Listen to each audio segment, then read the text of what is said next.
Selection headaches? Well, we're about to start having a heap of them, Tiger fans, as we enter the rounds 19, 20, 21, somewhere around that mark.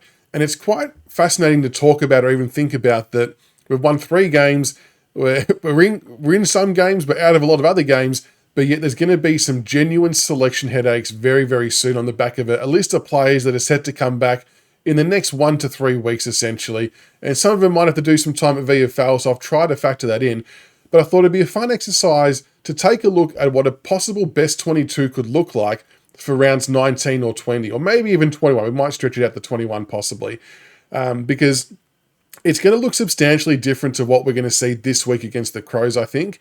And this is why I've been so excited about the back half of the year, that while our fixture maybe isn't as favourable as it was at the start of the year, or the middle part of the year, should I say, we're going to have some talented kids coming back into the side, and it's another chance to get some experience in some games, into some players, and try and find some better balance within our best 22. So before we jump across to have a look at the team, make sure you hit the subscribe button and like the video. It really helps the channel out. We're on the charge to 3,400 subs, and we appreciate all the love and support.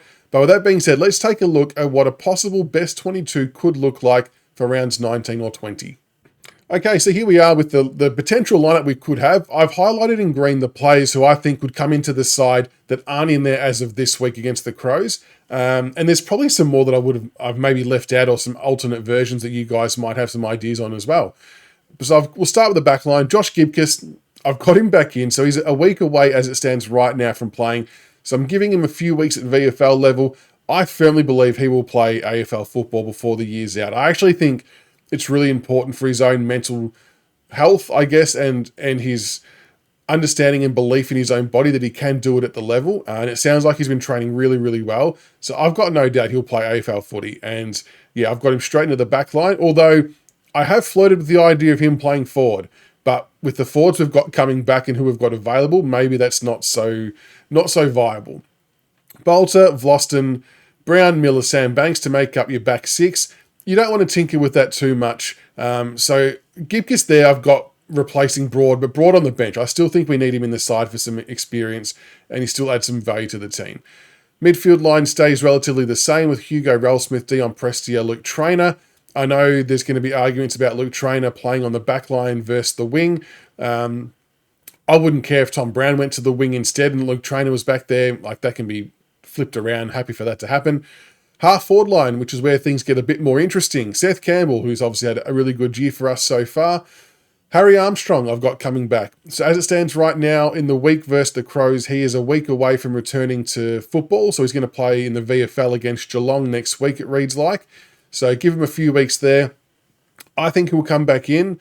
I know Jonty Fall's been in there for a little while. It might be then time for him to have a bit of a rest and reset back in the reserves, potentially. Jonty's not done a lot wrong. I just want to see a bit more of Harry Armstrong now that we've had a pretty good look at Jonty in the meantime while Harry's been out.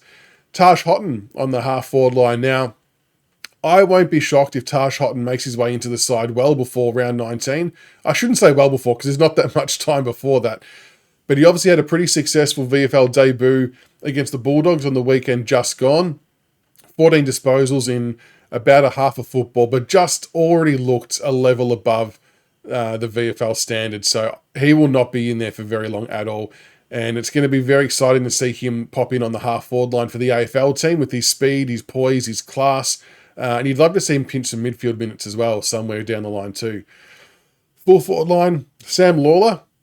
So he's actually a test for this week, so he could very well be in the side a little bit earlier. But as of right now, he's not in. So that's why I've got him in green. But he will undoubtedly be back into the senior lineup, if not this week, then next week, playing as a forward who goes through the midfield. And obviously we hope to see some more midfield minutes as the season gets on. I've left Tom Lynch in. Ryan Mansell as well. He was kind of on the edge, but I've left him in there. For the rucks, still gone for Toby Dean Curvis, Taranto and Hopper. And look, I know I'm not a massive fan of Taranto, Hopper and Prestia as the main midfield unit, but I also acknowledge that they're our most experienced and our best performing mids at this point in time. So start the game with that trio, that's no stress. But then as the game goes on, you want to see your Lawlers, your Hottons, your Campbells, whoever else rolling through there. On the bench, Josh Smiley, I've got him on the bench. I know he's probably about 2 or 3 weeks away from getting back to football, so he might be cutting it fine for around 20 a game. Maybe he's more around 21. But the shape that they're getting him in, he looks to have trimmed down a bit, and I think we want to get him some AFL game time. Obviously, you want form to permit, but I do feel like that with this body, I don't know, transformation or whatever you want to call it, the mini pre-season he's had, I think he's going to hit the ground running at VFL level. And I'm expecting him to look above the level of VFL upon his return. And yeah, look, maybe round 20 might be a stretch, but at least round 21. Jasper Alga, I've got him playing a full game. That comes as no surprise. Tom Sims I've left in for backup ruck purposes. Nathan Broad on the bench because just to have that backline coverage, and Jack Ross as sub. So that's a potential look at what a round 19 to 20 side could look like. That's not including a Lafau, Jacob Blight. Campbell Gray might even be in the mix somewhere around this area as well. Morris Jr. potentially could be doing good things. And, players like Jonty Ford could still be shooting the lights out and doing some really good things and maybe still warrant selection ahead of Harry Armstrong. So there's a few different ways in which it could work, but I'm just really excited to see what the back half of the season looks like for us as a team. It's a chance to explore some different options. It's a chance to throw some magnets around. You'd love to see players like Taj Houghton, Sam Lawler, Josh Smiley get some significant midfield minutes towards the latter half of the season, just in preparation to see what we can do for early next year. But let us know what you all think in the comments below. Would you have these guys included? Are there other players you would like to see in for rounds 19 or 20?